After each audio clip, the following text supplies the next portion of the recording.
বিসমিল্লাহির রহমানির রহিম। আসসালামু আলাইকুম। আমি মোহাম্মদ শাহিন ভাই পাবনা থেকে আপনাদের সাথে যুক্ত হলাম নতুন একটি ডেলিভারির ভিডিও নিয়ে। দর্শকবৃন্দ, আজকে যে গাড়িটা লোড করা দেখতে পাচ্ছেন, এটি আমরা পাঠাচ্ছি জাহাঙ্গীর ভাইয়ের উদ্দেশ্যে। একদম হেডলোড থেকে আজকের গাড়িটা লোড হচ্ছে। জ্বালানি খরচ বৃদ্ধি পাওয়াতে অল্প কিছুদিনের মধ্যে হয়তো ইটের দাম বৃদ্ধি পেতে শুরু করবে।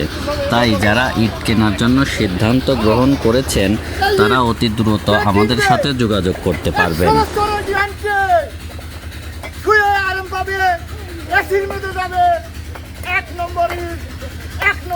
যারা আমাদের সাথে সরাসরি যোগাযোগ করতে চান তারা স্ক্রিনে দেওয়া নম্বরে এবং অনলাইনের যে কোনো প্ল্যাটফর্ম ব্যবহার করে যোগাযোগ করতে পারবেন।